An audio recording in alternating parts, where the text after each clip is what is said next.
இந்த உலகில் உள்ள மக்கள் தொகை 700 கோடி.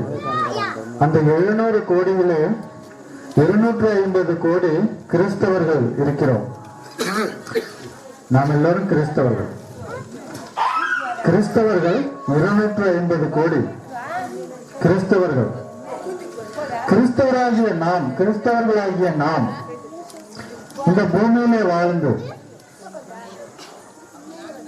கிறிஸ்துவை நமக்கு தந்த தேவனை தெரிந்து கொள்ளாமல் அவருடைய சக்தி என்ன, அவருடைய சாமர்த்தியம் என்ன, அவருடைய பலம் என்ன, அவருடைய வல்லமை என்ன, அவருடைய கஷ்டம் என்ன தெரியாமலே இன்னைக்கு பூமியில வாழ்ந்துகிட்டு இருக்கோங்க. பிரியமானவர்களே, நம்ம வீட்டுல இருக்கிறவங்க பெரியவங்க குழந்தைகளுக்காக பிள்ளைகளுக்காக கஷ்டப்படுவாங்க. அந்த கஷ்டத்தை பிள்ளைங்க என்ன செய்வாங்க, நினைச்சு பார்ப்பாங்க, ஐயோ நம்ம அப்பா நம்மளை வளர்க்கறதுக்கு படிக்க வைக்கிறதுக்கு கஷ்டப்படுறாரு அப்படின்னு இன்னைக்கு சொல்லுவோம். மேனா கொஞ்சம் பாருங்க, சவுண்டு தம்பி, சவுண்டு கொஞ்சம் கரெக்ட் பண்ணுங்க.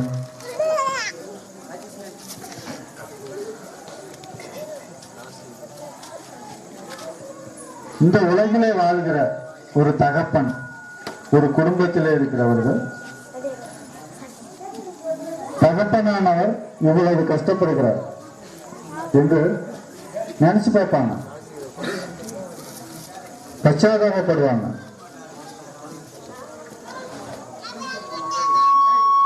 அந்த தகப்பனையும் இந்த உலகத்தையும், இந்த உலகத்துல நமக்கு தேவையானது எல்லாத்தையும் உண்டாக்குனது தேவன்.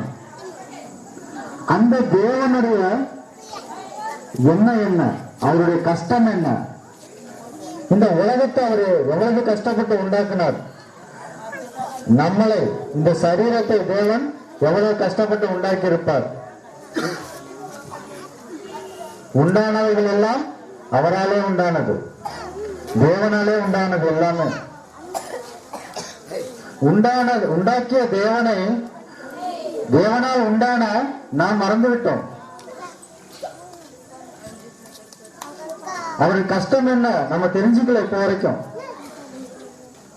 பிரியமானவர்களே, தேவனை பத்தி தெரிஞ்சுக்கிட்டோம். தேவனை தெரிஞ்சுக்கிட்ட பிறகு அவருடைய கஷ்டம்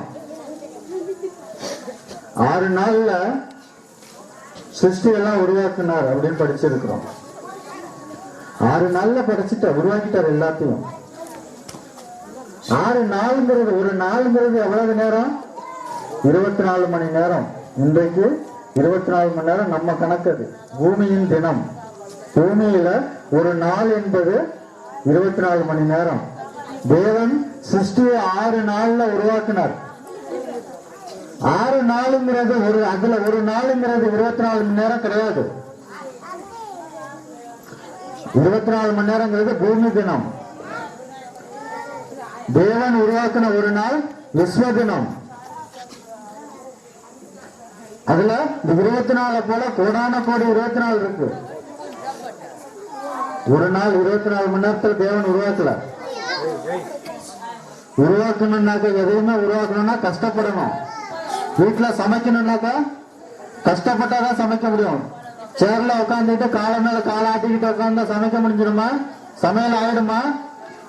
ஆகாது. கஷ்டப்படணும். ஒரு சமைக்கணும்னா ஒரு சாம்பார் வச்சு சாதம் வடிச்சு ஒரு காய் செய்யணும்னாக்கா எவ்வளவு நேரம் ஆகும்? சொடுக்க போற நேரத்துல சமைச்சிடறோம் அப்படின்னு ஒரு சொல்லுவோம். என்ன சொல்லுவோம்? ஒரு நிமிஷத்துல சமைச்சிடுறேன் உட்காருங்க அப்படின்னு சொல்லுவோம். ஒரு நிமிஷத்துல சமைச்சிருவீங்களா? முடியாது. கஷ்டப்படணும். ஒரு நிமிஷத்துல எப்படி சமைப்பீங்க? அது போல தேவன் கஷ்டப்பட்டார். சிருஷ்டியை உருவாக்குறது கஷ்டப்பட்டார். அதுல ஒரு கஷ்டம் இருக்கு, அது நமக்கு தெரியணும். இன்னைக்கு நம்ம தெரிஞ்சுக்கிறல கஷ்டம் என்ன அப்படிங்கறத நம்ம தெரிஞ்சுக்கணும். தெரிஞ்சுக்காம இந்த பூமியில இன்னைக்கு வாழ்ந்துகிட்டு இருக்கிறோம். இந்த பூமியில தேவன் உருவாக்குனது எல்லாமே அதிசயமா உருவாக்கி இருக்காரு. இந்த பூமியில தேவனால் உண்டாக்கப்பட்டது எல்லாமே அதிசயங்கள், எல்லாமே அதிசயம். இந்த அதிசயங்களுக்கு மத்தியில நம்ம வாழ்ந்துகிட்டு இருக்கிறோம். அதிசயங்களுக்கு மத்தியில வாழ்ந்துகிட்டு இருக்கிற நாம அதெல்லாம் அதிசயம்னு தெரியாமலே வாழ்ந்துகிட்டு இருக்கோம். இன்னைக்கு நம்ம சாப்பிட்ற அரிசி எங்க இருந்து வந்துச்சு? இந்த அரிசியை அவங்கள யாராவது தயார் பண்ண முடியுமா? படிச்ச பிள்ளைங்க நிறைய பேர் இருக்கிறீங்க, அறிவியல் அறிஞர்கள் யாராவது இந்த அரிசியை தயார் பண்ண முடியுமா? முடியாது. இயற்கை அதிசயம், இயற்கையில் உள்ள ஒவ்வொன்றும் அதிசயம். தன்னுடைய பிள்ளைகள் எதை பார்த்தாலும் அதிசயமா இருக்கணும்னு தேவன் எல்லாத்தையும் அதிசயமா செஞ்சார். எல்லாத்தையும் அதிசயமா செஞ்சார். நாம என்ன சொல்றோம்? 7 அதிசயங்கள் உலகத்துல இருக்கிறது, 7 அதிசயங்கள்னு சொல்றோம். 7 அதிசயங்களோட முடிஞ்சிட்டுனாக்கா இல்ல, இன்னைக்கு புதுசா 7 அதிசயங்களை கண்டுபிடிச்சிருக்கான். அதெல்லாம் 7 அதிசயங்கள் சொல்றோம். அதிசயங்கள்னா எதுன்னு நான் சொல்றேன் பாருங்க. யாராலும் உருவாக்க கூடாது. ஒன்னு உருவாக்கினாக்கா அதே போல யாராலும் உருவாக்க கூடாது. இப்ப இந்த பாட்டில் இருக்கு, இந்த பாட்டில் உருவாக்கி இருக்கோம், இதே போல வேற யாருமே உருவாக்க கூடாது அப்படின்னா இது அதிசயம். இன்னைக்கு 100 மாடி 110 மாடி கட்டடம் இருக்கு. 110 மாடி உள்ள கட்டடம் அமெரிக்காவில் இருக்கு. அது அதிசயமா இருந்துச்சு ஒரு 10 வருஷத்துக்கு முன்னாடி வரைக்கும். இப்ப துபாயில 120 மாடி கட்டடம் கட்டிட்டான். இப்ப இது அதிசயமா இருக்கு. ஒருவன் செய்ததை, ஒரு மனிதன் செஞ்சதை, உருவாக்குனதை இன்னொரு மனிதன் அதை விட உயர்வா உருவாக்குறான். அப்புறம் அது எப்படி ஒரு அதிசயமாகும்? தாஜ்மஹால் இருக்கு, இந்தியாவில் தாஜ்மஹால் இருக்கு. தாஜ்மஹாலை போல இன்னொரு தாஜ்மஹால் கட்ட முடியும், உருவாக்க முடியும். ஒருத்தவங்க ஒரு வீடு கட்டியிருக்காங்க, அது நல்லா இருக்கு, அழகா இருக்குன்னா அதே போல இன்னொரு வீடு கட்ட முடியுமா? முடியாதா? முடியும். தாஜ்மஹால் அப்படித்தானே, மனிதர்களால் கட்டப்பட்டதுதானே தாஜ்மஹால். கொத்தனார்களால் கட்டப்பட்டதுதானே தாஜ்மஹால். அது போல இன்னொரு தாஜ்மஹால் ஏன் கட்ட முடியாது? கட்ட முடியும். முடியுங்கும் போது அது எப்படி அதிசயமாகும்? அது அதிசயம் கிடையாது. சீன பெருஞ்சுவர் அது அதிசயங்கிறான், அது ஒரு சுவர், அது எப்படி அதிசயமாகும்? அதே போல இன்னொரு சுவர் கட்ட முடியாதா? முடியும். அதனால மனிதர்களால் கட்டப்பட்டது எதுவுமே அதிசயம் கிடையாது. தேவனால் உண்டாக்கப்பட்டது, தேவனால் சிருஷ்டிக்கப்பட்டது எல்லாமே அதிசயமானது. பிரியமானவர்களே, உலகமே அதிசயம். பூமி அந்த இடத்துல சுத்திக்கிட்டு இருக்கு. பூமி எங்க இருக்கு? அதுக்கு ஏதாவது ஸ்டாண்ட் இருக்கா? இல்ல. பூமி அந்த இடத்துல சுத்திக்கிட்டு இருக்கு. அது அதிசயம் இல்லையா? இன்னைக்கு ஒரு பந்து இருக்கு, பந்தை விட்டுறீங்க, சுத்துதா? அந்த இடத்துல இருக்கா? இருக்காது. பூமி அந்த இடத்துல சுத்திக்கிட்டு இருக்கு. அது அதிசயம். தேவன் அதிசயமா உண்டாக்குனாரு. அந்த பூமியில இருக்கிற இயற்கையெல்லாம் அதிசயம். இந்த அதிசயங்களிலே மத்தியில நம்ம வாழ்ந்துகிட்டு இருக்கிறோம். நாம யார் தெரியுங்களா? மிக பிரம்மாண்டமான ஒரு அதிசயம், மிகப்பெரிய அதிசயம் நாம தான். இயற்கையை உருவாக்கின தேவன் தான் நம்மளையும் உருவாக்கினார். இயற்கையெல்லாம் அதிசயமா உருவாக்கினார். அதை விட உயர்வானதா மிகப்பெரிய அதிசயமா இந்த சரீரத்தை உருவாக்கினார் தேவன். இந்த சரீரம், நீங்கள் எல்லாருமே அதிசயங்கள். இந்த சரீரத்தை யாராவது ஒரு மனிதனால உருவாக்க முடியுமா? நான் முதல்ல சொன்னேன், ஒருவன் உருவாக்குனதை இன்னொருத்தர் உருவாக்க கூடாது, அதுதான் அதிசயம் சொன்னேன். இப்ப தேவன் இந்த சரீரத்தை உருவாக்குனார். இந்த சரீரத்தை யார் உருவாக்குனது? உருவாக்குனதுமா? தேவன் உருவாக்குனார். இப்ப இதே போல இன்னொரு சரீரத்தை எந்த அறிவியல் அறிஞர்களாவது, இந்த பூமியில வாழ்கிற எந்த மனிதனாவது உருவாக்க முடியுமா? முடியாது. அப்ப எது அதிசயம்? உருவாக்க முடிஞ்சது அதிசயமா, உருவாக்க முடியாதது அதிசயமா? உருவாக்க முடியாதது அதிசயம். மரம் அதிசயம், ஆனா அது பேசாது. நாம அதிசயம், நாம பேசுறோங்கிறதுனால உயர்வான அதிசயம், மிகப்பெரிய அதிசயம். பேசுறோம், சிந்திக்கிறோம், செயல்படுறோம். மரம் வச்ச இடத்துலயே தான் இருக்கும், அது அதிசயம். அந்த அதிசயங்களுக்கு மத்தியில நாம வாழ்ந்துகிட்டு இருக்கிறோம். இந்த சரீரம் வாழ்ந்துகிட்டு இருக்கு. இந்த சரீரம் தான் மிகப்பெரிய அதிசயம். இந்த சரீரத்தில் உள்ள பாகங்களை பாருங்க, அவயவங்கள், உடல் உறுப்புகள். ஒரு கை, நீ கை போயிருந்தா, கையை துண்டாயிட்டுனா என்ன செய்யறாங்க? கையை இதே போல சதையும் எலும்பு நரம்புமான கையை உருவாக்க முடியுமா யாராவது? முடியாது. மரத்துலதான் வச்சுக்கணும். காலு போயிட்டுனா காலு செய்ய முடியாது.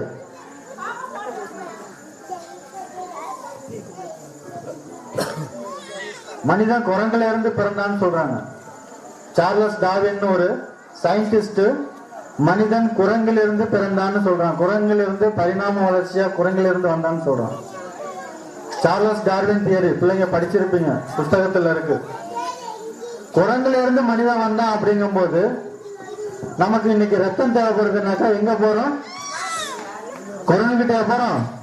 குரங்கு ரத்தத்தை நம்ம ஏத்திக்கிறோம் சொல்லுங்க? இல்ல, ஒரு மனிதன் தான் போய் ரத்தம் வாங்கி நம்ம உடம்புல ஏத்திக்கிறோம். ஏன் குரங்குல இருந்தா நம்ம வந்தோம், ஏன் குரங்கு ரத்தத்தை நம்ம ஏத்திக்க கூடாது? ஆலோசிங்க பிரியமானவர்களை. குரங்கில் இருந்தா மனிதன் பிறந்தான்னு சொல்றான், குரங்கில் இருந்தா மனிதன் வந்தான்னு சார்லஸ் டார்வின் சொல்றான். இந்த உலகம் முழுக்க அதான் நம்பிக்கிட்டு இருக்கு.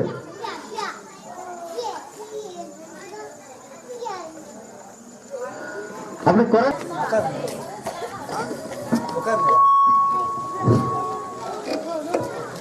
இயேசு கிறிஸ்துவில் பிரியமான சகோதர சகோதரிகளே, இளையதரம் கிராமத்தில் வசிக்கின்ற பெரியவர்களே, தாய்மார்களே, உங்கள் அனைவருக்கும் என்னுடைய ரட்சகராகிய இயேசு கிறிஸ்துவின் பரிசுத்த நாமத்திலே வாழ்த்துதலையும் வணக்கத்தையும் தெரிவித்துக் கொள்கின்றேன்.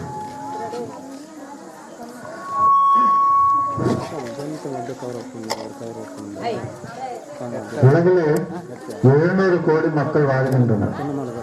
இந்த உலகிலே உள்ள மக்கள் தொகை 700 கோடி. அந்த 700 கோடியிலே 250 கோடி கிறிஸ்தவர்கள் இருக்கிறோம். நாம் எல்லோரும் கிறிஸ்தவர்கள். கிறிஸ்தவர்கள் 250 கோடி கிறிஸ்தவர்கள். கிறிஸ்தவர்களாகிய நாம் இந்த பூமியிலே வாழ்ந்து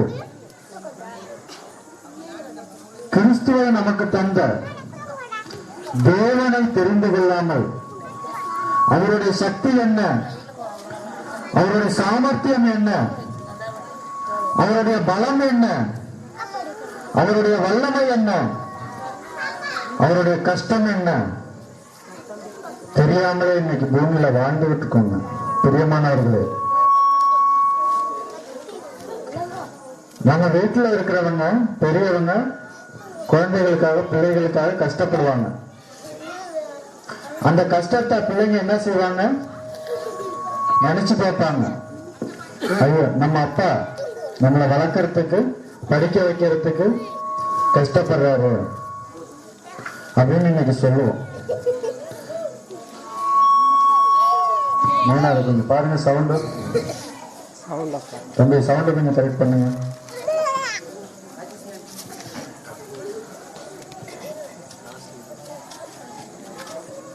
இந்த உலகிலே வாழ்கிற ஒரு தகப்பன், ஒரு குடும்பத்திலே இருக்கிறவர்கள்,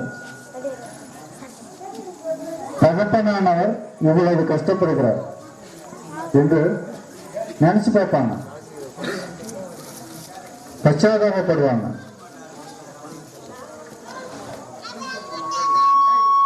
அந்த தகப்பனையும் இந்த உலகத்தையும், இந்த உலகத்துல நமக்கு தேவையானது எல்லாத்தையும் உண்டாக்குனது தேவன்.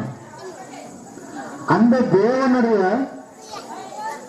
என்ன, அவருடைய கஷ்டம் என்ன, இந்த உலகத்தை அவரு எவ்வளவு கஷ்டப்பட்டு உண்டாக்குனார், நம்மளை இந்த சரீரத்தை தேவன் எவ்வளவு கஷ்டப்பட்டு உண்டாக்கி இருப்பார். உண்டானவைகள் எல்லாம் அவராலே உண்டானது, தேவனாலே உண்டானது. எல்லாமே உண்டாக்கிய தேவனை, தேவனால் உண்டான நாம் மறந்துவிட்டோம். அவருடைய கஷ்டம் என்ன நம்ம தெரிஞ்சுக்கல இப்ப வரைக்கும். பிரியமானவர்களே, தேவனை பத்தி தெரிஞ்சுக்கிட்டோம். தேவனை தெரிஞ்சுக்கிட்ட பிறகு அவருடைய கஷ்டம் 6 நாள்ல சிருஷ்டி எல்லாம் உருவாக்குனார் அப்படின்னு படிச்சிருக்கிறோம். 6 நாள்ல படைச்சிட்டார், உருவாக்கிட்டார் எல்லாத்தையும். 6 நாளுங்கிறது, ஒரு நாளுங்கிறது எவ்வளவு நேரம்? 24 மணி நேரம். இன்றைக்கு 24 மணி நேரம் நம்ம கணக்கு. அது பூமியின் தினம். பூமியில ஒரு நாள் என்பது 24 மணி நேரம். தேவன் சிருஷ்டியை 6 நாள்ல உருவாக்கினார். 6 நாளுங்கிறது அதுல ஒரு நாளுங்கிறது 24 மணி நேரம் கிடையாது. 24 மணி நேரங்கிறது பூமி தினம். தேவன் உருவாக்கின ஒரு நாள் விஸ்வ தினம். அதுல 24 போல கோடான கோடி 24 இருக்கு. ஒரு நாள் 24 மணி நேரத்தில் தேவன் உருவாக்கல. உருவாக்கணும்னாக்க, எதையுமே உருவாக்கணும்னா கஷ்டப்படணும். வீட்டுல சமைக்கணும்னாக்கா கஷ்டப்பட்டாதான் சமைக்க முடியும். சேர்ல உட்காந்துட்டு காலை மேல காலை ஆட்டிக்கிட்டு உட்காந்தா சமைக்க முடிஞ்சிடுமா? சமையல் ஆயிடுமா? ஆகாது. கஷ்டப்படணும். ஒரு சமைக்கணும்னா ஒரு சாம்பார் வச்சு சாதம் வடிச்சு ஒரு காய் செய்யணும்னாக்கா எவ்வளவு நேரம் ஆகும்? சொடுக்கு போற நேரத்துல சமைச்சிடறோம் அப்படின்னு ஒரு சொல்லுவோம். என்ன சொல்லுவோம்? ஒரு நிமிஷத்துல சமைச்சிடுறேன் உட்காருங்க அப்படின்னு சொல்லுவோம். ஒரு நிமிஷத்துல சமைச்சிருவீங்களா? முடியாது. கஷ்டப்படணும். ஒரு நிமிஷத்துல எப்படி சமைப்பீங்க? அது போல தேவன் கஷ்டப்பட்டார். சிருஷ்டியை உருவாக்குறது கஷ்டப்பட்டார்.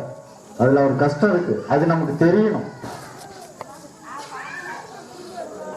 இன்னைக்கு நம்ம தெரிஞ்சுக்கல கஷ்டம் என்ன அப்படிங்கறத நம்ம தெரிஞ்சுக்கணும். தெரிஞ்சுக்காம இந்த பூமியில இன்னைக்கு வாழ்ந்துகிட்டு இருக்கிறோம். இந்த பூமியில தேவன் உருவாக்குனது எல்லாமே அதிசயமா உருவாக்கி இருக்காரு.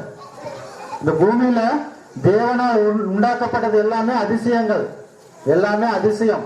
இந்த அதிசயங்களுக்கு மத்தியில நம்ம வாழ்ந்துகிட்டு இருக்கிறோம்.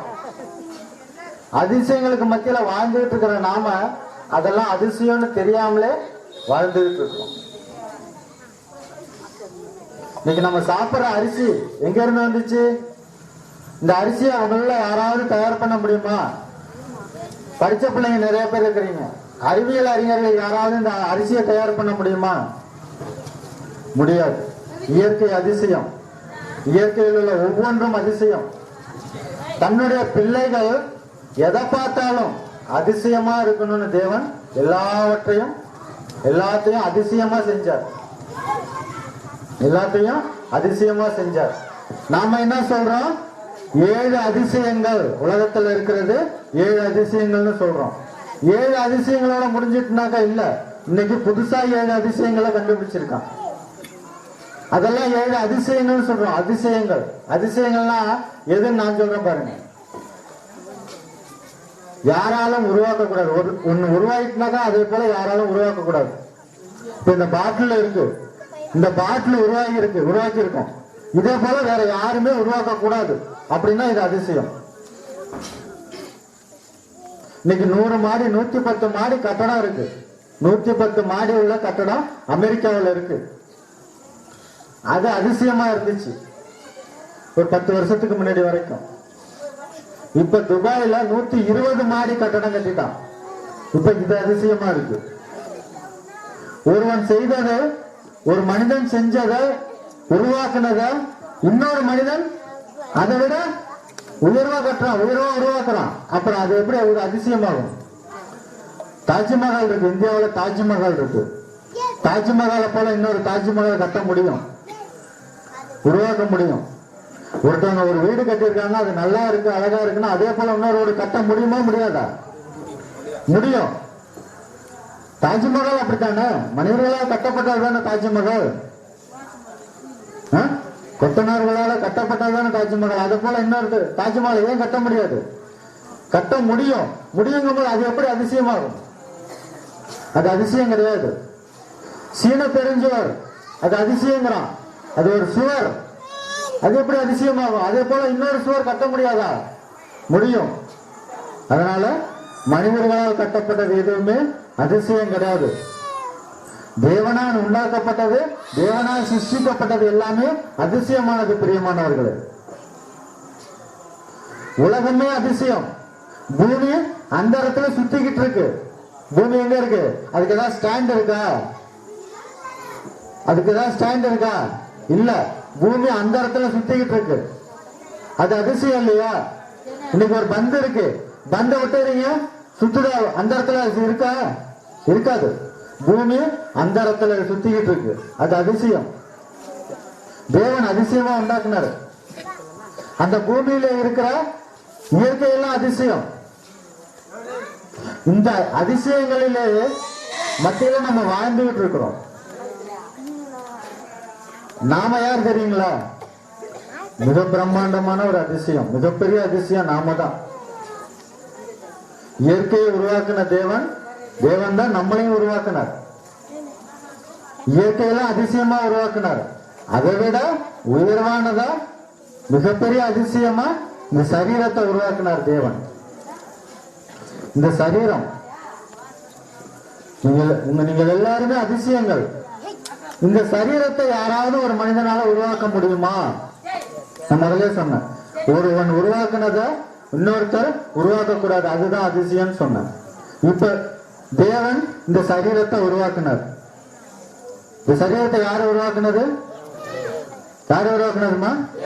தேவன் உருவாக்குனார். இப்ப இதே போல இன்னொரு சரீரத்தை எந்த அறிவியல் அறிஞர்களாவது இந்த பூமியில வாழ்கிற எந்த மனிதனாவது உருவாக்க முடியுமா?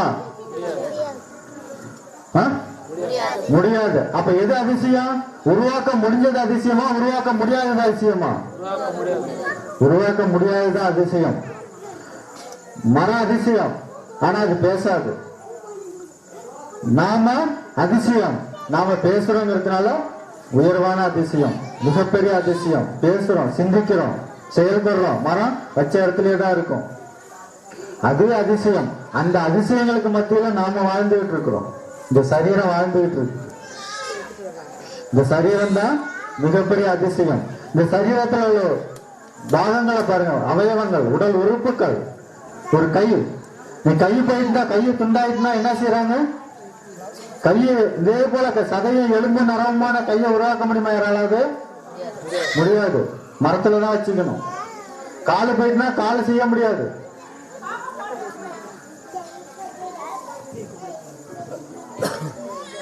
மனிதன் குரங்குல இருந்து பிறந்தான்னு சொல்றாங்க.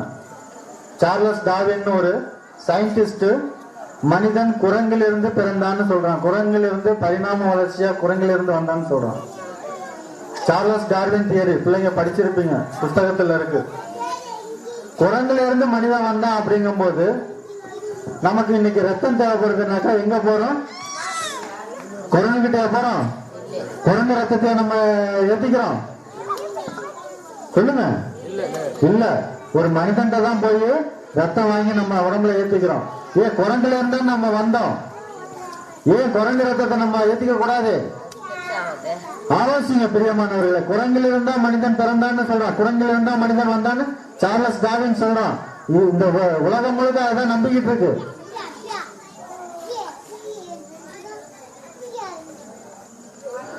அப்படி குரங்கு வரும்போது குரங்கில் இருக்கு, அந்த குரங்குல இருக்கிற உடல் உறுப்புகளை எடுத்து நமக்கு பொறுத்துக்கலாம் இல்லையா? ஒரு கிட்னி வேணா குரங்குல இருந்து எடுத்துக்கலாம், ஒரு மூளை வேணா குரங்கு மூளை எடுத்து வச்சுக்கலாம்ல. ஏன் வச்சுக்கிறது இல்ல? குரங்கு கிட்டையும் போறதில்ல.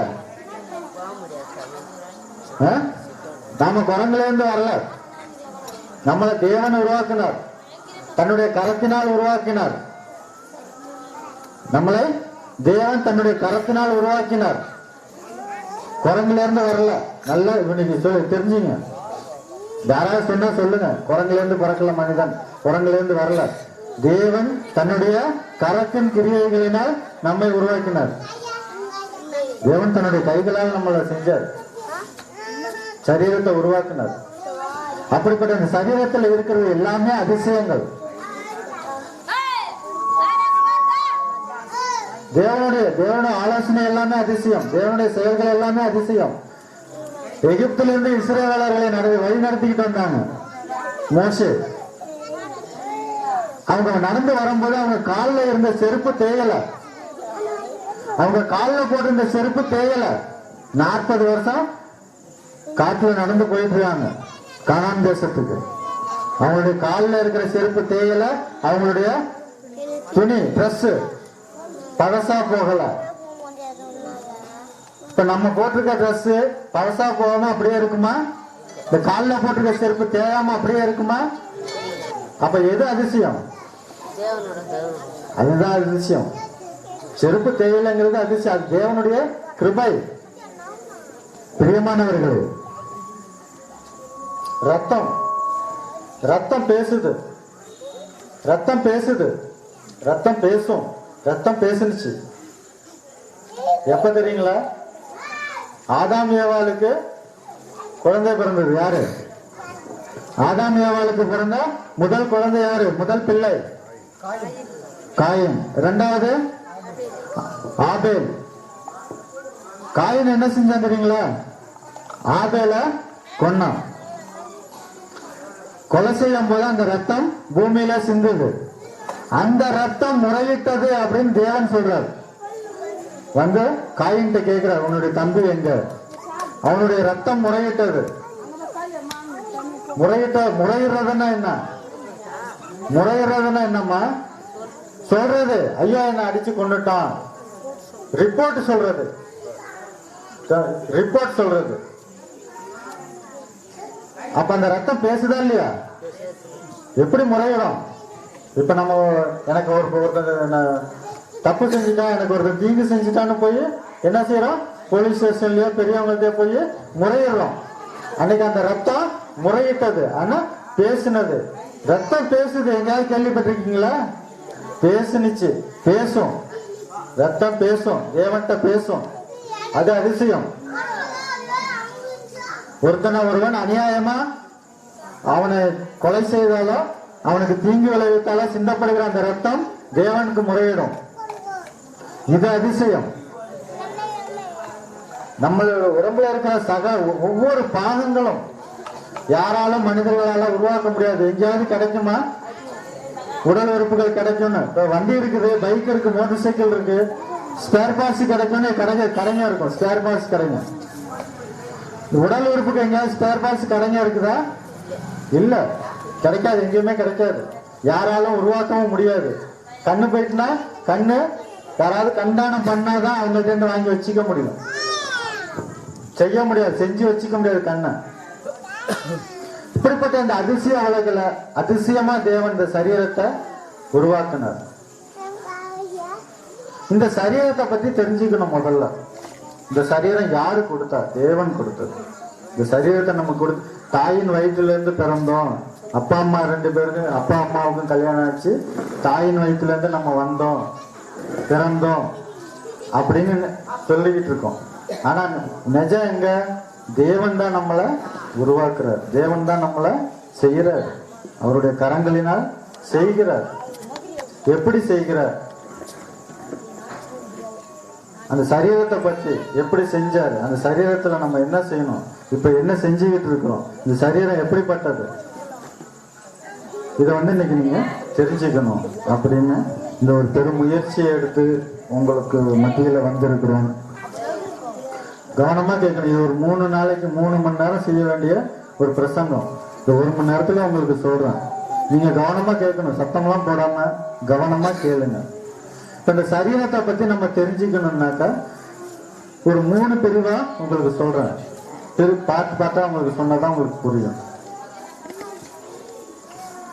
முதல் பாயிண்ட் நம்பர் 1, தேவன் சரீரத்தை எப்படி எதிலிருந்து உருவாக்கினார்.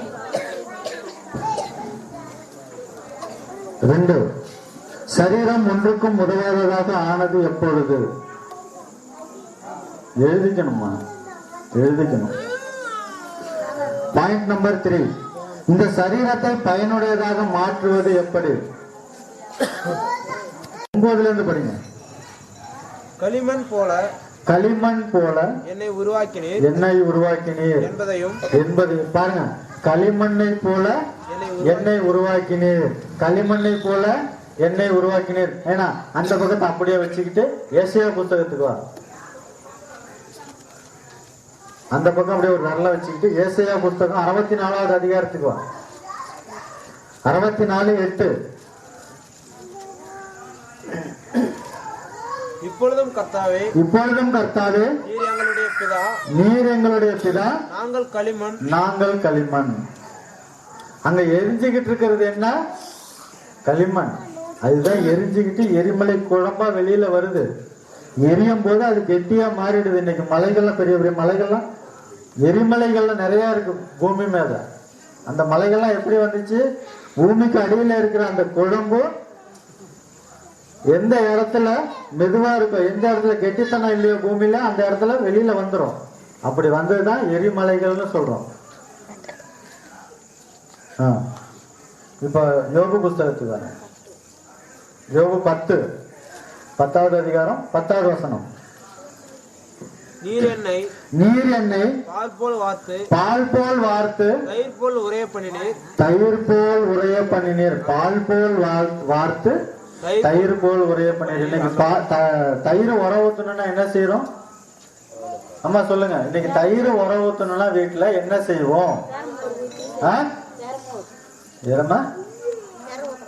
பெற ஊத்துவோம். எப்படி ஊத்துவோம்? பாலை காய வச்சு. எப்படி காய வைப்பீங்க? சுண்ட காய்க்கணும். நல்லா கொதிக்கணும். அப்படிதானுங்களா? நல்லா கொதிக்கணும். கொதிக்கிற பால் என்ன செய்றீங்க? ஆற வச்சு மிதமான தேவையான சூட்டுல உர ஊத்துறீங்க. அப்ப அது உரையுது. தேவன் இப்ப எங்க இருந்து மண் எடுத்தாருன்னு சொன்ன, எரிந்து கொண்டிருக்கிற எரிமலை குழம்பை எடுக்கிறாரு. அது கொதித்து கொண்டிருக்கிறது. அதை எடுத்து என்ன செய்யறாரு? பக்குவப்படுத்துறாரு. அதை எடுத்துட்டு வந்து ஆற வைக்கிறாரு. தேவையான சூட்டுக்கு ஆற வச்சு அதை வந்து அதுல இருந்து நம்மள உருவாக்குனார். பால் போல் வார்த்து தயிர் போல் உரைய பண்ணீங்க. ஒரு பால் உர ஊற்றி தயிருக்கு, நம்ம சாப்பிட்ற தயிருக்கு இவ்வளவு பக்குவம் இருக்குது. அந்த பக்குவத்துல தேவன் மனிதனை உருவாக்கினார், இந்த சரீரத்தை உருவாக்கினார். 11 படிங்க. சரீரத்தை எப்படி உருவாக்கினாரு? ஃபர்ஸ்ட் எண்ணத்தை உருவாக்கினாரு, செகண்ட் எண்ணத்தை உருவாக்கினாருன்னு 12வது வசனத்துல படிது.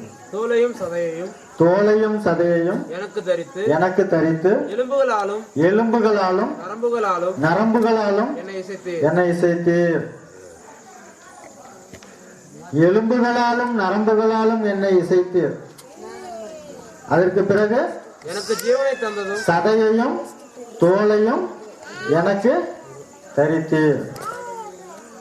என்ன செய்யறாரு? எலும்புக்கு பிறகு நரம்புக்கு பிறகு சதைக்கு பிறகு தோல். எப்படி உருவாக்கி இருக்காரு பாருங்க. அடுத்தது படிங்க. உருவாக்கி என்ன செஞ்சாருன்னு படிங்க. எனக்கு ஜீவனையும் தந்தார். உருவாக்கப்பட்ட அந்த சரீரத்துக்கு என்ன செஞ்சாரு? ஜீவனையும் கொடுத்தாரு. ஆதாமுக்கு ஜீவனை கொடுத்தாரா? மண்ணினாலே பொம்மையை செய்து, ஆதியாகமம் 1வது அதிகாரம் என்ன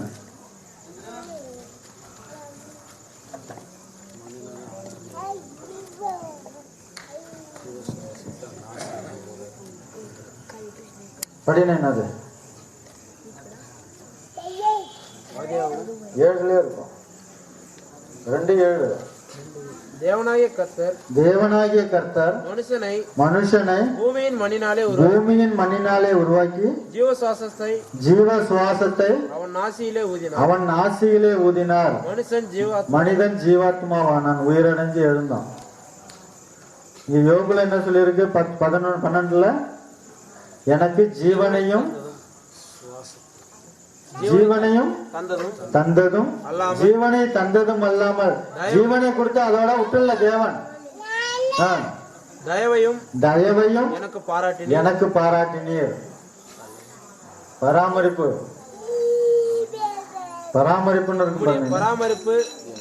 என் ஆவியை காப்பாற்றினது. என்னை பராமரித்து என்னை ஆவியை காப்பாற்றின. பராமரிக்கிறதுனா என்ன?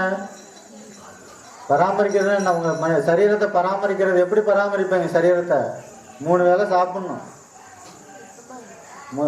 முக்கியமான பராமரிப்பு அதுதானே. சாப்பிட்றதுக்கு தேவன் என்னென்ன கொடுத்துருக்காரு? நம்ம ஏதாவது உருவாக்கணுமா? நம்ம சாப்பிட்றதுக்கு நம்ம ஏதாவது உருவாக்கணுமா? வயலில் நான் தான் விவசாயம் பண்ணி, நான் தான் அறுத்து, நான் தான் கஷ்டப்பட்டு, நான் தான் உருவாக்கணும்னு சொல்லுவோம். விதையை யாரு கொடுத்தா? எங்கேருந்து வந்துச்சு? மூலம் எங்க? ஆரம்பம் எங்க? தேவன். எல்லாம் தேவன் கொடுத்தாரு. இப்படிதான் இந்த சரீரத்தை தேவன் உருவாக்குனார். ஒரு பொம்மை செய்வீங்க, மண்ணில் பொம்மை செய்வாங்க இல்லையா, காவக்கார பொம்மை, திருஷ்டி பொம்மை. திருஷ்டி பொம்மை செய்யறதுக்கு எப்படி செய்வீங்க? திருஷ்டி பொம்மை செய்யணும்னா என்னென்ன தேவைப்படும்? 2 கம்பு வேணும், வைக்க வேணும், சேரு வேணும், சட்டை வேணும், பேண்ட் வேணும், ஒரு பானை வேணும். 2 கம்பை கட்டுவோம், சிலுவை மாதிரி கட்டுவோம். அதுல வைக்கல வச்சு கட்டுவோம், கை கால் தலை உடம்பு எல்லாம் வைக்கல வச்சு கட்டி மண்ணை போட்டு முழுவி, அதுக்கப்புறம் அதை சட்டை போட்டு பேண்ட் போட்டு தலைக்கு பானையை வச்சு அதில் கண்ணு மூக்கெல்லாம் வரைஞ்சி நிப்பாட்டுவோம். சோளக்காட்டு பொம்மை.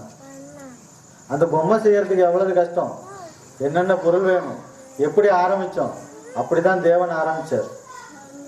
எலும்பு நரம்பு சதை தோல் இப்படி உருவாக்கின அந்த சரீரத்தை தேவன் என்ன சொன்னார் தெரியுங்களா? சரீரம் விசேஷமானதுன்னு சொன்னார். சரீரம் விசேஷமானது. ஏன் விசேஷமானதுன்னு சொன்னார்? அவருடைய கஷ்டம், அவர் அவளை கஷ்டப்பட்டு உருவாக்குனதுனால விசேஷமானதுன்னு சொல்றோம். சமைக்கிறோம், வீட்டுல சமைக்கிறோம், என்னத்துக்கு சமைக்கிறோம்? சாப்பிடணும். அதை எப்படி சமைக்கிறோம்? பார்த்து பார்த்து வாய்க்கு ருசியா சமைக்கிறோம். சமைக்கிறோம் இல்லைங்களா? சமைச்சிட்டு என்ன சொல்லுவீங்க? ருசி பார்ப்பீங்க. சமைக்கும் போது ருசி பார்த்து என்ன சொல்லுவீங்க? எப்படிமா இருக்கு, நல்லா செஞ்சிருக்கேன் அப்படின்னு என்ன சொல்லுவீங்க? நல்லா இருக்கு, சூப்பரா இருக்குன்னு சொல்லுவோம். தேவன் அப்படித்தான் சொன்னார். சரீரத்தை உருவாக்கின பிறகு சரீரம் விசேஷமானதுன்னு சொன்னார்.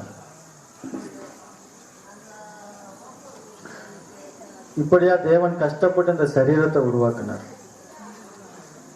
2வது பாயிண்ட், 3 பாயிண்ட் சொன்ன, 1 பாயிண்ட் முடிச்சிட்டேன். 2வது பாயிண்ட், அந்த சரீரம் ஒன்றுக்கும் உதவாமல் ஆனது.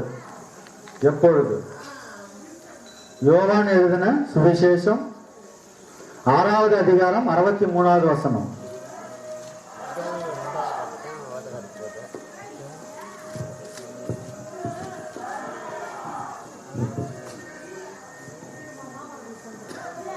யோவான் 6:63 படினேனா? ஆவியே உயிர்ப்பிக்கிறது, மாம்சமானது ஒன்றுக்கும் உதவாது. மாம்சம்னா சரீரம். நான் உங்களுக்கு சொல்லுகிற போதனைனா மாம்சமானது ஒன்றுக்கும் உதவாதுன்னாரு. எது விசேஷம் சொன்னாரு? சரீரம் விசேஷம்னாரு. இங்க என்ன சொல்றாரு? சரீரம் ஒன்றுக்கும் உதவாதுன்னு சொல்றாரு. ஏன் அப்படி சொன்னாரு? ஒன்றுக்கும் உதவாதுன்னு சொல்றதுக்கு தான் அவ்வளவு கஷ்டப்பட்டு செய்யணுமா? அந்த சரீரத்தை உருவாக்கணுமா? தேவன் நல்லாதான் உருவாக்கினாரு, விசேஷமானதுன்னு சொன்னாரு. இடையில அது ஒன்றுக்கும் உதவாம போனுச்சு. எப்ப ஒன்றுக்கும் உதவாம போனுச்சு? எப்ப ஒன்றுக்கு உதவாம போனுச்சுன்னா பழம் சாப்பிட்ட உடனே ஒன்றுக்கு உதவாம போயிட்டு. பழம் எங்க சாப்பிட்டது? சரீரம் சொல்லுங்கம்மா. ஏதேன் தோட்டத்துல பழம் சாப்பிட்டுச்சு சரீரம். ஏதேன் தோட்டத்துல கொண்டாந்து விடுறாரு ஆதாம் ஏவாள. தேவன் விட்டு ஒரு கட்டளை சொல்றாரு, இந்த தோட்டத்துல இருக்கிற சகல விருட்சத்தின் கனிகளையும் நீங்க சாப்பிடலாம். தோட்டத்தின் மத்தியில இருக்கிற நன்மை தீமை அறியத்தக்க மரத்தின் கனியை மாத்திரம் நீங்க சாப்பிடக்கூடாது. கட்டளை. கட்டளை மீறினாக்கா சாப்பிடும் நாளிலே சாவாய், சாகவே சாவாய்னு. இப்ப அவங்க எப்படி இருக்கிறாங்க? ஆதாம் ஏவாள எப்படி இருக்காங்க? சாவில்லாதவங்களா? அவங்களுக்கு சாவு கிடையாது. பழம் சாப்பிட்டீங்கன்னாக்கா சாவு உனக்கு வந்துருன்னாரு. சாகவே சாவாயினாரு. கட்டளையும் சொன்னாரு, அதுக்குள்ள தண்டனையும் சொல்லிட்டாரு. அவங்க என்ன செஞ்சிருக்கணும்? சாப்பிடாம இருந்திருக்கணும். இருந்தாங்க. சாத்தான் போனான். சாத்தான் போய் என்ன சொன்னா? நீங்கள் தேவர்களை போல ஆவீர்கள் இந்த பழத்தை சாப்பிட்டீங்கன்னா. அப்படின்னா அவங்க தேவர்களை போல இல்லையா? அவங்க தேவர்களை போல இல்லையா? தேவன் எப்படிமா உருவாக்கினார்? எப்படி உருவாக்கினார்? நமது சாயலாகவும் நமது ரூபத்தின்படியையும் நமது சாயலாகவும். தேவனுடைய சாயல் எது? சாவாமை, சாவில்லாததான் தேவனுடைய சாயல். இப்ப ஆதாம் ஏவாள் எப்படி இருக்கிறாங்க? தேவர்களை போலதான் இருக்கிறாங்க. சாத்தான் போய் என்ன சொல்றான்? அவங்களுடைய மனசை குருட்டாக்கி நீங்கள் தேவர்களை போல ஆவீர்கள் அப்படிங்கிறான். அவங்க ஏற்கனவே தேவர்களை போலதான் இருக்கிறாங்க. தேவர்களை போலவே இருக்கிறவங்கள்ட்ட நீங்கள் தேவர்களை போல ஆவீர்கள்னு சொல்றான் போய். அப்ப அவங்க என்ன செய்யறாங்க? அந்த பழத்தை சாப்பிடுறாங்க. ஐயோ அப்படியா? பழம் சாப்பிட்டோன்னு அவங்களுக்கு என்ன வந்துருது? மரணம் வந்துருது, சாவு வந்துருது. அந்த சரீரம் ஒன்றுக்கும் உதவாது, ஒன்றுக்கும் உதவாமல் போயிடுது. இப்படிதான் சரீரம் ஒன்றுக்கும் உதவாமல் போணுச்சு. அதனால்தான் தேவன் சொன்னார், இயேசு கிறிஸ்து யோவான் நற்செய்தி மூலமா, யோவான் எழுதிய சுவிசேஷம் 6:63 சரீரம் ஒன்றுக்கும் உதவாதுன்னு சொன்னார். சரீரம் ஒன்றுக்கும் உதவாது. இப்ப இந்த மூணாவது பாயிண்ட் நம்பர் 3, சரீரம் இப்படிதான் ஒன்றுக்கும் உதவாம போனுச்சு. மூணாவது பாயிண்ட், இந்த சரீரத்தை பயன்படுத்துவது. இந்த சரீரத்தை பயனுடையதாக மாற்றுவது எப்படி? பயனுடையதாக மாற்றுவது எப்படி? முதல் சரீரத்தை உருவாக்கி விசேஷமானதுன்னு சொன்னாரு. அதுக்கப்புறம் சரீரம் உதவாதுன்னு சொன்னாரு. சரி, இப்ப உதவாதுன்னு சொல்லிட்டார். பழம் அவங்க சாப்பிட்டதுனால என்னாச்சு நமக்கு? யார்? ஆதாம் ஏவாள் யாரு? ஆதி தாய் தகப்பன். அவங்கள இருந்தா நம்ம வந்தோம். ஆதாம்ல இருந்தா நம்ம இன்னைக்கு வந்திருக்கிறோம். நம்ம எல்லாருமே ஆதாமுடைய சந்ததிகள். அவங்க செஞ்ச தப்பு சாவ வரவழைச்சுக்கிட்டாங்க. இன்னைக்கு நாம அதே பாவத்துல வாழ்ந்துட்டு இருக்கோம். அதனாலதான் இந்த சரீரம் ஒன்றுக்கும் உதவாதுன்னு சொன்னார் தேவன். அந்த சரீரத்தை எப்படி பயனுடையதா மாத்துறது? இப்ப இன்னைக்கு சரீரத்தை நம்ம பயன்படுத்துறது இல்லையா அப்படின்னு ஒரு கேள்வி வரும். இன்னைக்கு சரீரத்தை நம்ம பயன்படுத்துறது இல்லையா? சொல்லுங்க, இன்னைக்கு சரீரத்தை பயன்படுத்துறது இல்லையா? நம்ம எப்படி பயன்படுத்துறோம்? எப்படி பயன்படுத்துறோம்? கஷ்டப்படுறோம். சரீரத்தை பயன்படுத்துறோம், வேலை செய்யறோம். வயல்லையோ ஒரு ஆபீஸ்லயோ எங்கேயோ ஒரு இடத்துல ஒரு கஷ்டப்படுறோம். கஷ்டங்கிறது இப்ப எதுக்கு கஷ்டம்? இந்த சரீரத்துக்கு தானே கஷ்டம். சரீரத்துல தானே கஷ்டப்படுறோம். அப்ப அந்த சரீரத்தை பயன்படுத்தலையா? அந்த கஷ்டம் யாருக்கு? நம்மளுடைய குடும்பத்துக்கு, நம்மளுடைய பிள்ளைகளுக்கு. இந்த கஷ்டம் அதுக்கு தானே படுறோம். நம்ம படுற கஷ்டம் யாருக்காக படுறோம்? நம்மளுடைய பிள்ளைகளுக்குன்னு கஷ்டப்படுறோம். அப்படின்னா இந்த சரீரத்தை பயன்படுத்துறோம். அப்படி நம்ம தான் பயன்படுத்துறோமே, ஏன் ஒன்றுக்கும் உதவாதுன்னு சொன்னாரு? பயன்படுத்துறதுன்னா இது கிடையாது. இந்த சரீரத்தை கொடுத்தது யாரு? ஓனர் யாரு? Made in god. சரீரம் எங்க உற்பத்தி, யார் தயாரிக்கப்பட்டா? இன்னைக்கு எதை எடுத்தாலும் மேட் இன் ஜப்பானான்னு பாக்குறோம், மேட் இன் சிங்கப்பூரான்னு பாக்குறோம். இந்த சரீரம் மேட் இன் காட், தேவனால் உண்டாக்கப்பட்டது. அவருக்கு தான் பயன் பண்ணும் இந்த சரீரம். அவர் சொல்படிதான் நடக்கணும். கட்டளை கொடுத்தார், பழம் சாப்பிடக்கூடாதுன்னாரு, சாப்பிடும் நாளிலே சாவாயினாரு. கட்டளைப்படி நடக்கணும். அப்ப இந்த சரீரம் அவருக்கு பயனுடையதா இருக்கும். கட்டளையை மீறின பிறகு அவருக்கு எப்படி பயன்படும்? பயன்படாது. அதனாலதான் ஒன்றுக்கும் உதவாதுன்னு சொன்னார். இன்னைக்கு அந்த சரீரத்தை எப்படி நம்ம தேவனுக்கு, ஆண்டவருக்கு உபயோகமா நம்ம பயன்படுத்துறது? அப்படி பயன்படுத்தினால்தான் சரீரம் விசேஷமானதுன்னு அர்த்தம். இல்லைன்னா சரீரம் என்னைக்குமே உதவாது. எப்படி பயன்படுத்துறது? எப்படி பயன்படுத்துறது? யாருக்கு தெரியும்? யாருக்கிட்ட போய் கேட்கறது? ஒரு ஊருக்கு போகணும், வழி தெரியாது, என்ன செய்வோம் பிரியமானவர்களே? வழி தெரிஞ்சவங்கள்ட்ட போய் வழி கேட்போம். ஐயா இந்த ஊருக்கு எப்படி போறது கேட்போமா? கேட்டுக்கிட்டு போவோம். இல்லைன்னா போக மாட்டோம், கேட்காம போக மாட்டோம், வழி கேட்டுக்குவோம். அப்ப இந்த சரீரத்தை யாரோ ஒருத்தர் உபயோகப்படுத்தி இருக்கணும் இல்லைங்களா? யாரோ ஒருத்தர் உபயோகப்படுத்தி இருக்கணும். அவங்கள்ட்ட தான் போய் கேட்கணும். அப்படி யார் இந்த பூமியில இருக்கிறா? யாரு உபயோகப்படுத்தணும் இந்த சரீரத்தை? வழி தெரிஞ்சவங்கள்ட்ட தானே போய் வழி கேட்கணும். அப்ப இந்த சரீரத்தை எப்படி உபயோகப்படுத்துறது தேவனுக்கு இஷ்டமா? தேவனுக்கு பயன்படக்கூடியதா இந்த சரீரத்தை எப்படி நம்ம மாத்துறது? யார்கிட்ட கேட்கறது? சரீரத்தை தேவனுக்காக அர்ப்பணித்து சரீரத்தை தேவனுக்காக பயன்படுத்தினது யாரு? அவங்கள்ட்ட தான் போய் கேட்கணும். அது யாரு? இன்னைக்கு எங்க இருக்காங்க? தேடணும், கண்டுபிடிக்கணும். இந்த உலகத்துல எங்க இருக்காங்களா? இல்ல. ஒரு காலத்துல இருந்தால் யார் அவர்? யார் அவர்? இந்த பூமியிலே நம்மளை போல இந்த சரீரத்திலே பிறந்து 2000 வருஷத்துக்கு முன்பு இந்த பூமியிலே வாழ்ந்து சரீரத்தை ஜெயிச்சு நமக்காக நம்முடைய பாவங்களுக்காக சிலுவையிலே அறையப்பட்டு மரித்து மரணத்தை ஜெயித்து உயிர் தெழுந்தார். அவர் யார் தெரியுங்களா? யுக புருஷர், சக புருஷர், ஒன் அண்ட் ஒன்லி இயேசு கிறிஸ்து. அவர் தான் வழிகாட்டி. அவரே சொல்லியிருக்காரு இல்லைங்களா? என்ன சொன்னாரு? நானே வழி. அவர்கிட்ட வழி கேட்கணும். நமக்கு தெரியாது. சொல்றவங்க 2000 வருஷத்துக்கு பிறகு இருப்பாங்களா இருக்க மாட்டாங்களா அவர் தெரியும் இல்லையா? அதனாலதான் எழுதினார் பைபிள்ல எழுத வச்சார். இன்னைக்கு நம்ம கையில இருக்கு வழி, மேப் நம்ம கையில கொடுத்துட்டார். நம்ம என்ன செய்யணும்? அந்த வழியில போகணும். சரியான போய் சேர வேண்டிய இடத்துக்கு போவோம். மேப்பும் கொடுத்தாச்சு, வழிகாட்டியும் இருக்காரு. நான் வழியெல்லாம் கேட்க மாட்டேன் அப்படின்னாக்க சேர வேண்டிய இடத்துக்கு போய் சேருவோமா? சேர முடியாது. சரீரத்தை எப்படி பயன்படுத்துறதுன்னு அவர்கிட்ட தான் கேட்கணும். அவர் வாழ்ந்த அவர் இல்லை. இப்ப அவருடைய வாழ்க்கை எப்படி வாழ்ந்தாருங்கிறது நம்ம கையில இருக்கு. புஸ்தகம் பைபிள். புதிய ஏற்பாட்டுல 29 புஸ்தகம். முதல் 4 புஸ்தகங்களும் இயேசு கிறிஸ்துடைய வாழ்க்கை வரலாறு. அவர் எப்படி பிறந்ததிலிருந்து சிலுவையில் அறையப்பட்ட வரைக்கும் அவருடைய போதகம், அவருடைய வாழ்க்கை எப்படி வாழ்ந்தாருங்கிறது 4 சுவார்த்தையில இருக்குது. மத்தேயு, மார்க்கு, லூக்கா, யோவான். படிக்கணும், தெரிஞ்சுக்கணும். புரியலையா? தெரிஞ்சவங்கள்ட்ட கேட்கணும்.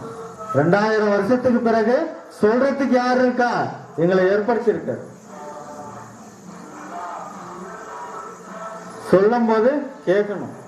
இன்னைக்கு நம்ம இந்த சரீரத்தை, நம்ம இருக்கிற இந்த சரீரம் உபயோகம் இல்லாதது, ஒன்றுக்கும் உதவாத தேவன் தள்ளிட்டார். இதை நம்ம உபயோகப்படுத்திக்கணும், உபயோககரமா மாத்தணும், தேவனுக்கு பிரியமானவன நம்ம வாழணும். அப்படின்னாக்கா இயேசு கிறிஸ்துவோட வாழ்க்கைய தெரிஞ்சுக்கணும். இயேசு கிறிஸ்து நம்மளை போலவே இந்த பூமியில இந்த சரீரம், இதே சரீரம் தான். அவருக்கு ஒன்றும் பெருசா விசேஷமான சரீரம்லாம் கிடையாது. இன்னைக்கு நம்ம எப்படி இருக்கோமோ அப்படித்தான். நம்மளுக்கு இந்த சரீரத்துக்கு என்னென்ன தேவைகளோ அந்த தேவைகள் இயேசு கிறிஸ்துக்கு இருந்துச்சு. பசி, தாகம், சோர்வு, களைப்பு, தூக்கம், இன்பம், துன்பம் எல்லாமே அவருக்கு இருந்துச்சு, அந்த சரீரத்துக்கு இருந்துச்சு.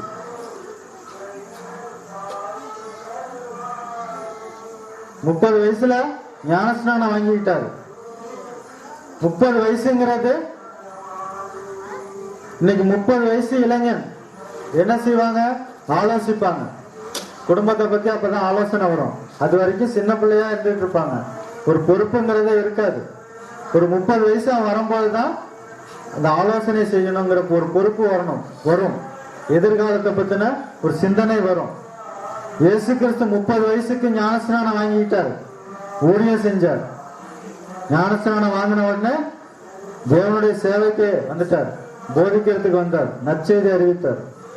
பரலோக ராஜ்யம் சமீபத்தில் இருக்கிறது, பாவிகள் மனம் திரும்பணும்னு சொன்னார்.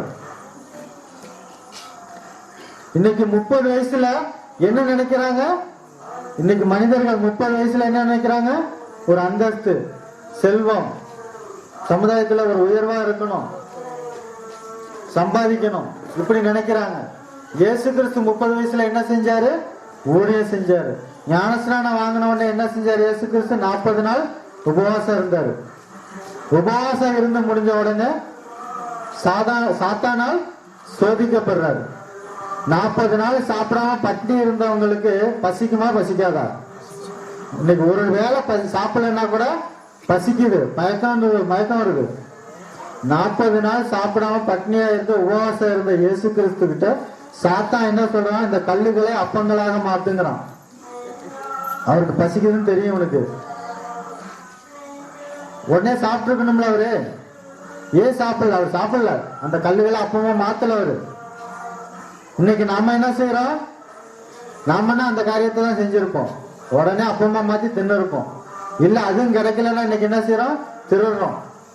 இன்னைக்கு மனிதர்கள் அதான் செய்யறாங்க. ஏன்டா திருடனாக்கா பசி கொடுமை தாங்க முடியல திருடனுங்கிறான். இயேசு கிறிஸ்து அப்படி செய்யல. சரீரத்தை ஜெயிச்சார், சரீரத்துக்கு அடிமையாகல அவரு. அடுத்தது என்ன செஞ்சான் சாத்தான்? உலகத்தை எல்லாம் காமிச்சான், இந்த உலகத்தில் உள்ள ஐஸ்வர்யங்களை எல்லாம் காமிச்சான். இது என்னுடைய காலில் இருந்து என்னை பணிந்து கொள், இது எல்லாத்தையும் இந்த உலகத்தை எல்லாம் உனக்கு தர்றேன், இந்த உலகத்தின் ஐஸ்வர்யத்தை எல்லாம் உனக்கு தர்றேன் அப்படின்னா தேவன் என்ன சொன்னார்? அப்ப தேவன் என்ன சொன்னாரு? அப்பாலே போ சாத்தானே எனக்கு கற்பிச்சார். இன்னைக்கு நம்ம என்ன செய்வோம் தெரியுமா? கொடு, எல்லாத்தையும் கொடு, நானே வாங்கிக்கிறேன், யாருக்கு எதுவும் கொடுக்காது, எனக்கே எல்லாத்தையும் கொடுன்னு கேட்போம். இன்னைக்கு இயேசு கிறிஸ்து உலகத்துக்கும் அடிமையாகல, உலகத்தையும் ஜெயிச்சார், சரீரத்தையும் ஜெயிச்சாரு, உலகத்தையும் ஜெயிச்சாரு. இன்னைக்கு அவர்கிட்ட தான் நம்ம தெரிஞ்சுக்கணும். அவருடைய வாழ்க்கையை பார்த்தா இந்த சரீரத்தை எப்படி ஜெயிக்கிறது, சரீரத்தை பயன்படுத்தின முதல் சரீரத்தை ஜெயிக்கணும். சரீரத்தில் உள்ள கோரிக்கைகள், சரீரத்தில் உள்ள ஆசைகள், அதுக்குள்ள தேவைகள், இதுல இருந்து நம்ம சரீரத்தை ஜெயிக்கணும். இயேசு கிறிஸ்து நம்மளை போல அந்த சரீரத்துல இருந்தவர் தானே. பாருங்க, எபிரேயருக்கு எழுதின நிருபம், எபிரேயருக்கு எழுதின 5வது நிருபம் 5வது அதிகாரம் 7, 8, 9 வசனங்கள். 7வது வசனம் படிங்க. அவர் மாம்சத்தில் இருந்த நாட்களில், அவர் மாம்சத்தில் இருந்த நாட்களில், மாம்சம்னா சரீரத்தில் இருந்த நாட்களில், அவர் சரீரத்தில் இருந்த நாட்களில் தம்மை மரணத்தினின்று ரட்சிக்க வல்லமையுள்ளவரை நோக்கி, ரட்சிக்க வல்லமையுள்ளவர் யாரு? பிதா, தந்தை, அப்பா, தேவன். பலத்த சத்தத்தோடும் கண்ணீரோடும் விண்ணப்பம் பண்ணி வேண்டுதல் செய்து எதுக்கு கண்ணீர் விட்டு சத்தத்தோட வேண்டுதல் செய்யணும், விண்ணப்பம் செய்யணும். எதுக்காக செஞ்சாரு? எப்ப செஞ்சாரு? மாம்சத்தில் இருந்த நாட்களில், சரீரத்தில் இருந்த நாட்களில். சரீரத்தினுடைய தேவை அவரை போய் தொந்தரவு பண்ணுது, சரீரத்தில் உள்ள தேவை அவரை போய் தொந்தரவு பண்ணுது. அப்ப இயேசு கிறிஸ்து பிதாகிட்ட போய் ஜெபிக்கிறார், கண்ணீர் விட்டு அழுது ஜெபிக்கிறார். இந்த சரீரத்துக்கு நான் அடிமையாக கூடாது, இந்த சரீரத்திலிருந்து, இந்த மாம்சத்திலிருந்து நான் விடுதலை ஆகணும் அப்படின்னு சொல்லி கண்ணீர் விட்டு ஜெபிக்கிறார். ஜெபிச்சோன்னு பிதா என்ன சொல்றாரு? நமக்கு உண்டான பயபக்தி, எப்படி அதை ஜெயிக்கணுங்கிறத சொல்றாரு. சொல்லும் போது தமக்கு உண்டான பயபக்தி நிமித்தம் கேட்கிறாரு. பிதா சொல்றத கேட்கிறார். இன்னைக்கு ஜெபம்னா என்னன்னு தெரியுங்களா? பிதா கிட்ட பேசுறது, அதுதான் ஜெபம். இயேசு கிறிஸ்து அதான் செஞ்சார். பிதா கிட்ட போய் சொல்றார், பேசுறார். கேட்கப்பட்டு அவர் குமாரனா இருந்தோம். யாருக்கு குமாரன்? அவரு தேவனுக்கு குமாரன். அவர் குமாரனாய் இருந்தும் பட்ட பாடுகளினாலே கீழ்ப்படிதலை கற்றுக்கொண்டு கீழ்ப்படிஞ்சாரு. தேவனுக்கு, பிதாவுக்கு கீழ்ப்படிஞ்சு பிதா என்ன சொன்னாரோ அதை இந்த பூமியில நிறைவேற்றினாரு. என்ன நிறைவேற்றினாரு பூமியில இயேசு கிறிஸ்து? சொல்லுங்க அன்பானவர்களே, பூமியில இயேசு கிறிஸ்து என்ன நிறைவேற்றினார்? இயேசு கிறிஸ்து பூமிக்கு எதற்காக வந்தார்? பலியாகிறதுக்காக பூமிக்கு வந்தார். பூமிக்கு பலியாக வந்த தேவ ஆட்டுக்குட்டியானவர். புரியுதா உங்களுக்கு? பலிக்கு வந்தார், ஆடு. அன்னைக்கு இஸ்ரவேலர்கள் என்ன செஞ்சாங்க? பழைய ஏற்பாட்டு காலத்துல ஆட்டையும் மாட்டையும் பலி செலுத்தினாங்க. பலி செலுத்துறதுன்னா வெட்டி கொள்றது. இயேசு கிறிஸ்து பலி ஆவறதுக்காகவே இயேசு கிறிஸ்து பூமியில பிறந்தார். தன்னுடைய சரீரத்துல ஜெயிச்சார். நம்முடைய பாவத்துக்காக, நம்முடைய பாவங்களுக்காக அவர் ஒரே தரமா பலியானார். பாவம் செஞ்சா பலி செலுத்தணுங்கிறது தர்மசாஸ்திரம், மோசே தர்மசாஸ்திரம். அப்ப என்ன செஞ்சா? பாவம் செஞ்சா பலி செலுத்தணும். பாவமும் பெருகிட்டு பலியும் பெருகிட்டு, அந்த பலிக்கு உண்டான அர்த்தமே மாறி போயிட்டு, பாவம் செஞ்சா பலி செலுத்தினா போதும் அப்படின்னு அதிகமா பாவம் செஞ்சான். அதனால்தான் தேவன் என்ன செஞ்சாரு, மனிதர்கள் மேல, நம்ம மேல அதிகமா அன்பு செலுத்துறார். தேவன் செலுத்தினதுனால குமாரனா இருந்தோம், குமாரனா நமக்காக பலி செலுத்தினார். ஒரே தரமா பலி செலுத்தினார். தேவன் அதற்காக வந்த அந்த பலி எதுல, எந்த பலி? சரீரத்துல பலி செலுத்தினார். சரீரத்தை இப்ப இயேசு கிறிஸ்து யாருக்காக உபயோகப்படுத்தினாரு? யாருக்காக உபயோகப்படுத்த? யாருடைய கட்டளைக்காக? யாருடைய கட்டளைக்காக அங்க சிலுவையில் அறையப்பட்டார் இயேசு கிறிஸ்து? தேவனுடைய கட்டளை, தேவனுடைய சித்தம். அது கொச்சமனை தோட்டத்துக்கு போய் ஜெபிக்கிறார். என்ன ஜெபிச்சாரு இயேசு கிறிஸ்து? ஏன் ஜெபிச்சார் அப்படி? உமக்கு சித்தமானால் நீங்கட்டும். எதுக்கு சொன்னார் அப்படி போய்? அவருக்கும் தெரியும் இந்த சரீரத்தில் அவ்வளவு பாடுகள், அவருடைய சௌந்தரியமான அந்த ரூபமே மாறி போயிட்டு, சௌந்தரியமான அந்த ரூபம் இல்லைன்னு ஏசாயா புஸ்தகத்துல தீர்க்க தரிசனம் சொல்லியிருக்கு.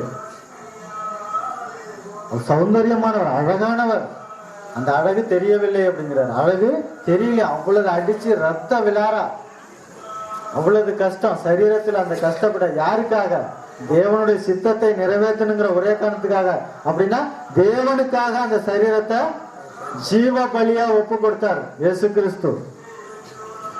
அவர் ஒருத்தர் தான் சரீரத்தை உபயோகப்படுத்தினார். இன்னைக்கு நாமெல்லாம் உபயோகப்படுத்துறோமா? பைபிள்ல 66 புஸ்தகம் இருக்கு. ஆதியாகமத்துல இருந்து வெளிப்படுத்தின விசேஷம் வரைக்கும் 66 புஸ்தகத்துல. அதே போல பலி செலுத்தினவங்க யாரும் இருக்காங்களா? ஜீவ பலி இல்ல, இயேசு கிறிஸ்து ஒருத்தர் தான். விசேஷமான அந்த சரீரத்தை விசேஷமான சரீரமாவே காப்பாத்தினது யாரு? இயேசு கிறிஸ்து ஒருத்தர் தான். இப்ப நாம சரீரத்தை விசேஷமா மாத்தணும். ஒன்றுக்கு முதலாவது அந்த சரீரத்தை விசேஷமான சரீரமா மாத்தணும். இயேசு கிறிஸ்துவ வாழ்க்கையை சொன்ன இயேசு கிறிஸ்துவ போல இந்த பூமியில வாழ்ந்து, இயேசு கிறிஸ்துவ போல நம்முடைய சரீரத்தையும் தேவனுக்கு ஒப்பு கொடுக்கணும். இந்த சரீரத்துக்கு யாரு ஓனர் தெரியுங்களா? யாருங்க?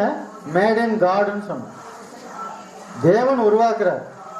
பவுல் எழுதுற பத்திரிகையில சரீரம் கர்த்தருடையது. படினேன் கொரிந்தியர்களுக்கு எழுதின முதலாவது பத்திரிகை 6வது அதிகாரம் 13வது வசனம். ஒரு 10 நிமிஷம். கொரிந்தியர்களுக்கு எழுதின நிருபம் 6வது அதிகாரம் 1வது கொரிந்தி 13வது வசனம்.